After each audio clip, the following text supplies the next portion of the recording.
Hello and welcome again to another episode of One Starfish, where our mission is to help change the world one person or one starfish at a time. As always, make sure to rate, review, subscribe, share this with your friends, share this with your dog. This will be a dog's episode. I'm excited for today. I just met Betsy. She's in Vermont. She has Christmas lights up. If you're watching on YouTube, you'll see that. If you're on podcast, check out YouTube. I think that's cool because I have a Christmas tree in my office that they're year round. So I'm all for that. Anyway, welcome to the show, Betsy. Thanks for having me. It's so nice to meet you. And I love that you noticed the Christmas lights. It just makes it cozy. I love. Maybe I'll leave them up all year.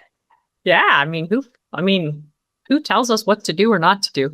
And I think this is some of our story today, actually. So Betsy was in New York, which we'll get into because I think of New York and I think of high-paced and corporate and doing like what you're supposed to do and like making it in the world. And so that's what I picture. I think a lot of people do when they think New York. And that's what she was. And she was in a job that didn't go so, was sucking the soul out of her. So we'll go into that. And then moved up to Vermont where her dog was born or something like that. Like I said, Crazy story. We'll get into it. Let's let you tell her story. So tell us a little bit of what got you into journalism, because that's what you do. And, and what got you to New York, and tell us a little bit about the wonderful life of New York with mice and all the things you were telling me before and how we transitioned out of it. So I became a journalist when I was in my early 20s. I just loved writing. I loved being in the newsroom. I had this dream of being a foreign correspondent. That was really what I wanted to do. I don't speak any other languages, which would have made that dream a lot more achievable. But that was like kind of my goal in my 20s. I worked for the Associated Press in New York City. I started that job when I was 26, and it was awesome. I've never felt more at home than I have in a newsroom. It was just like a bunch of young people writing, having fun, like going out and drinking, just living like New York in your 20s. And then like life kind of started to get, I met my husband, and like life kind of just started to get harder. I met my husband when I was 30. And that was kind of a whole other trajectory. I met him and I started kind of getting into more like corporate work.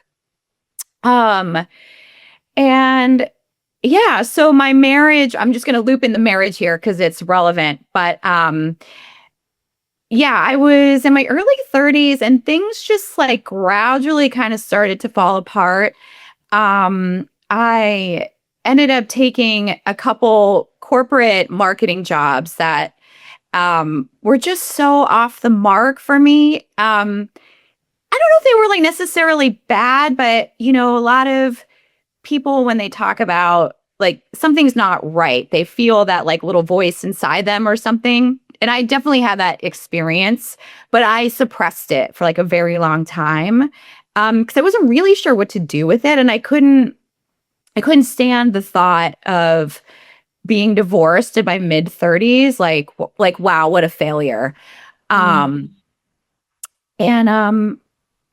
So everything kind of went south at once. The universe could have not been more obvious about trying to like push me somewhere else. But, I was writing like insurance copy for this marketing firm, and it just was not in alignment with what I wanted to be doing. And then my marriage failed, and I ended up getting this apartment in Brooklyn. I think I was paying $2,600, and there were mice everywhere. And all of his stuff is in the book. So if there's stories that sound kind of like terrible and interesting, they're all in the book. My saving grace was my dog Ronan, who my ex-husband and I had got him from a dog breeder in this small town in New Hampshire called Hanover. It's where Dartmouth College is. I don't even remember how we were interested in this dog or in this breed. I think I was probably like depressed and Googling puppies, and this is like how it came up. But I connected with this woman named Susan, and she was like, we had a litter. You can have a puppy if you want one. And I was so excited. I didn't care if we were getting a girl or a boy. I just was like, oh my God, this amazing new thing is going to come into my life.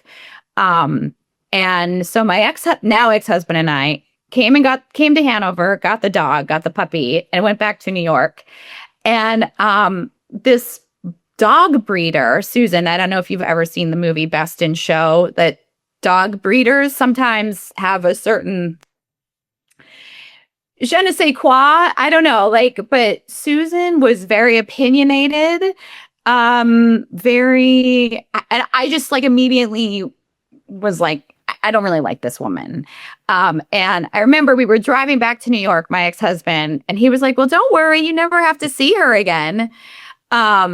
Anyway, Susan and I became friends because she happened to be a divorce lawyer. So when I was going through my divorce, she was kind of like, oh, did you ask for this? Or how's it going? And she would come to New York every year for the Westminster Dog Show. And she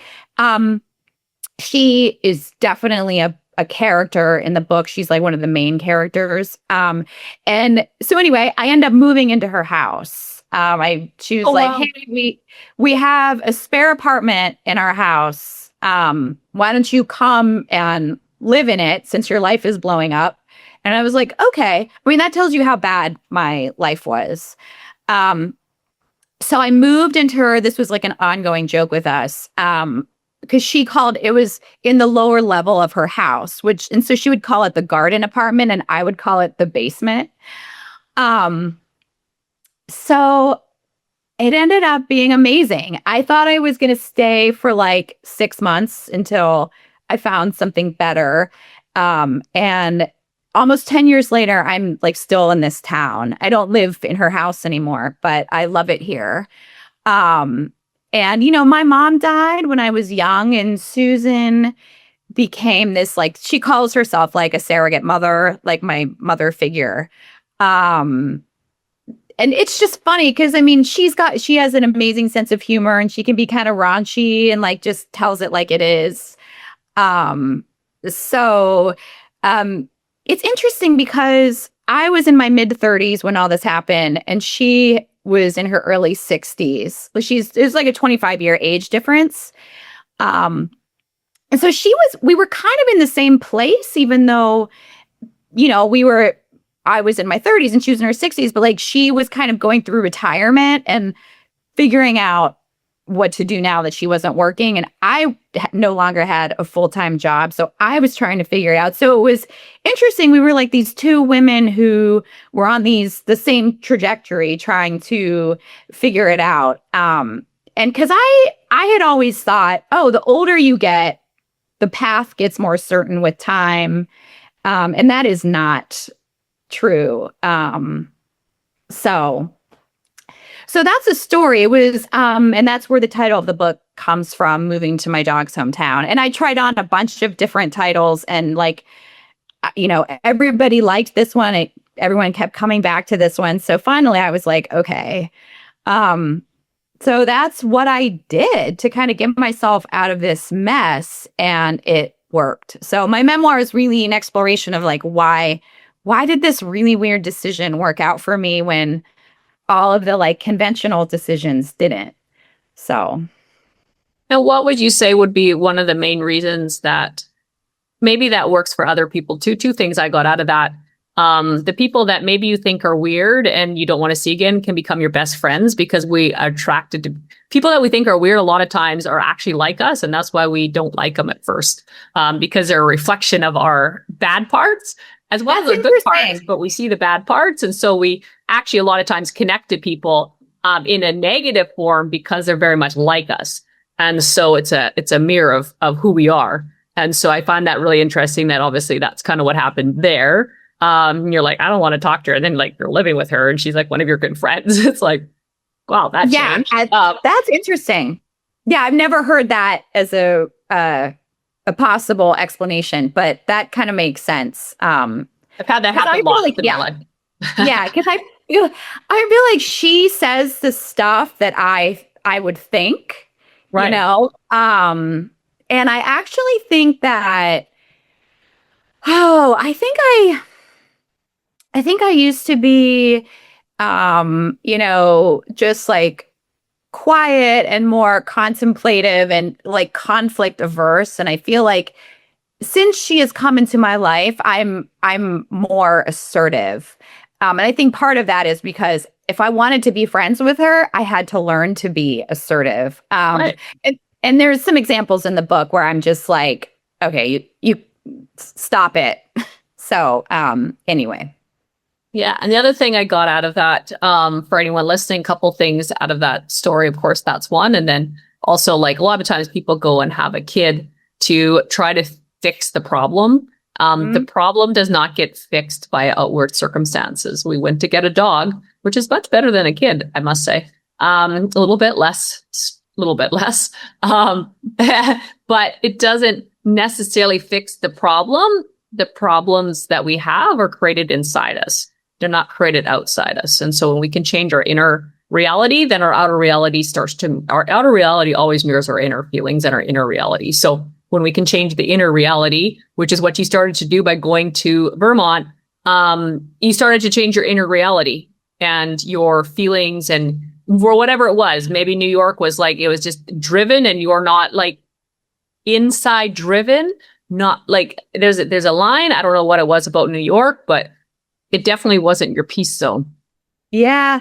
I definitely had reached a point where, and I had lived in New York 11 years and I felt like I could always move to a new borough or take a new job and reinvent myself. And I just felt like after my divorce, I couldn't do that anymore. My ex-husband and I live downtown by One World Trade Center. And it was weird. It was like no matter where I was in the city, if I could see the World Trade Center, I always thought about him and our failed marriage. So it was kind of like I couldn't escape it. Also, I just really found myself wanting green space and trees and nature. And when I was living in New York, I found myself finding excuses to keep going out of the city.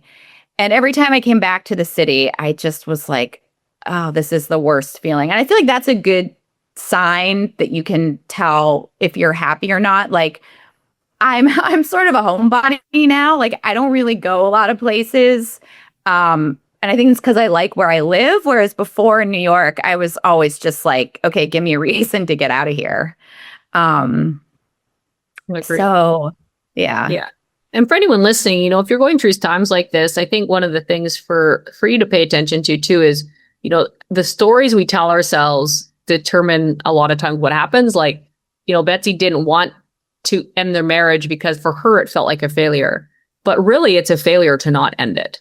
In the case that she was in, and I know, we don't need to go into the particulars, but whatever it wasn't a failure necessarily to end something. And sometimes we think because the outside world might not approve, therefore it's not the right step. I want you to really think like, what do you want? Really, what do you want? And follow that. So, and then through that, you've now met your husband now. So tell us a little bit about that. Yeah. So my husband actually is my love interest in the memoir. What's a love interest? Tell us more. Yeah, we met. Oh, and so we haven't even talked about dating, but I went on the apps and stuff, and some of this is in the book, but like nothing like went well. And I happened to, there's like one really good bar in Hanover. It's like an inn, this really old inn. And I was out with a friend one night and we walked in and there were 2 available seats at the bar. And one of them was next to Andrew. And so we started talking and he was going through a divorce. Wouldn't you know it? But like had like just separated. I mean, like stage 0. And, so it was just kind of funny because I was like, oh, I immediately was like, this guy is my type. We're like intellectually connected. We're like both Geminis. Um, and yeah, so and I had thought, okay, well, the chances of finding a partner who's been married once before and divorced are pretty high, but I hadn't ever thought that I would date someone while they were going through their own divorce. And so in some ways, I actually think one of the main reasons we're together is because I knew what he was going through. So when he was like batshit crazy, I knew because I had experienced that myself. So there's like this chapter in the book where I'm like, well, what do you call it when like your baggage aligns with someone else's baggage? And I'm like, oh, it's like cosmic trash, But yeah, I also never thought that he and I would work out because I was like, well, let's see how he does getting through his divorce and stuff. And he, like me, was really eager to get out of town because his ex-wife still lived here. A small town, everybody like knows each other. So he was like interviewing for jobs in other places. And I'm kind of like, what am I doing with this guy? And I'm like telling my friends everything that's happening. And they're like, red flags. This guy is like trying to get out of town. He's going through a divorce. Like, Betsy, what are you doing? So yeah. And so he ended up sticking around. And yeah, we got married 2 years ago. So yeah. So yeah. And now we have 3 dogs. So so that's pretty much our life. Like and actually he lived in Susan's house as well. So he he moved in with me. So we both lived in the downstairs apartment and Susan and Jake were upstairs. And let me tell you, it was like one of the best years of my life. It was like I had everything I needed. I was surrounded by dogs. I had my surrogate parents upstairs who were like cooking me meals. I had the boyfriend who was going through his divorce. And like, it just was great. And we actually moved into this house in March 2020, like right when COVID was happening. So, and like, we're actually going over to their house for Easter. So like, we see each other all the time. We have weekly meals at like the Thai place in town. So, yeah, it wasn't even just like, it was kind of like I got everything by moving here. It wasn't just like, and when I moved up here, I didn't have a boyfriend. Like, it wasn't for love. I was definitely looking for, I know it sounds cheesy, but I was like kind of looking to like rediscover myself or like reinvent myself. Like work that mattered and like loving relationships. So, yeah, and what would you say for advice for someone listening? What are 1 or 2 things or 3 things, whatever, that you've got out of your transition that you would share with someone? What are 3 things that you've learned in a couple sentences? Yeah, I think someone could use and apply. Yeah, I think to your point earlier, we can definitely get trapped in our heads and like tell ourselves stories and stuff. And I think I was so paralyzed about making another wrong choice. Like, okay, I thought I had married the right person and it wasn't. I thought this was going to be a better job and it wasn't. So I actually think sometimes you have to just take a chance. Like, you literally have to do something. And the advantage of that is it makes it a lot easier to keep on taking risks. So, oh my God, like once I signed my divorce papers, I had like walked into my office and quit my job, and then I left the apartment. It's almost like a domino effect. So I say you just actually do something. And I would also say, like, because you probably heard this too, but it's like, if you want different results, you have to do something different. So of course I couldn't take another crappy job and move to another crappy apartment. Like, I had to really, really do something different. Yeah. And then also like find that quiet time or the reflection time, that was really valuable for me. Like I started doing morning pages, which is basically every morning three pages in a journal of journaling. And that was really helpful to see like what I was thinking, what I wanted. And it was more of like a spiritual practice. I think if you're, stuck or unhappy in your life, tapping into spirituality, like whatever that is for you, can help you think about, making a choice that's more aligned with what you want spiritually. Like it could be like walking in a park or like whatever just gets you away from the computer. And also spend some time away from, let me tell you, I had so many friends who were like, Betsy, what are you doing? This is not a good decision. This is crazy. And of course, part of that too is probably because they didn't want me to leave New York. So like know your audience, and like, sometimes it's just better to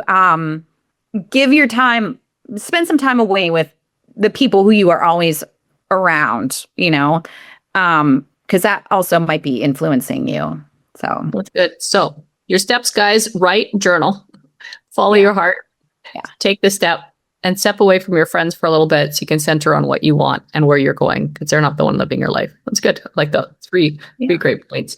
Very cool. Well, in wrapping up, I always have 3 final questions, and then anything. There's a book. By the way, we'll have all the links for the book, because I'm sure you want to read it. It sounds amazing. In the show notes, so make sure to check that out. And anything we didn't touch on, we'll wrap up with that. But first and final question is: if someone's looking for their purpose, what's one sentence you would say that could help them find it?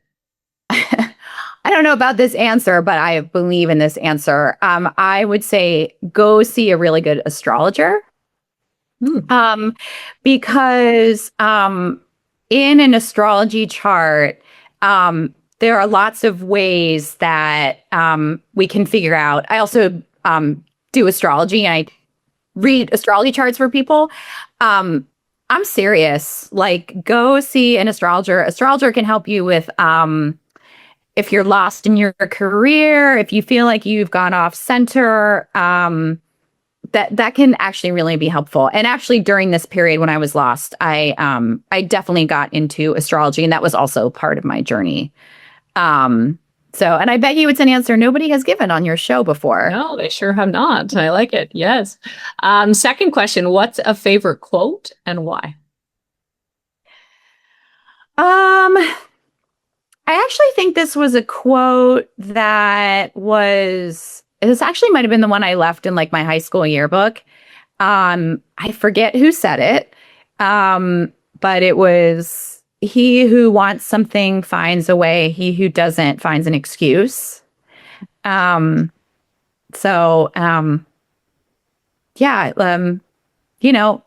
my book, like my book wasn't going to write itself. It definitely wasn't going to write itself in New York City. So I had to create a life where I had the time and space to actually do it. So. But I like it.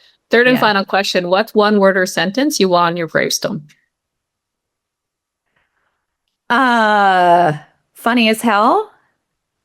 Okay, cool. All right, you run into someone at a coffee shop in Vermont. Anyway, they listen to this, and is there something though we didn't touch on that you think would be really impactful for our listeners?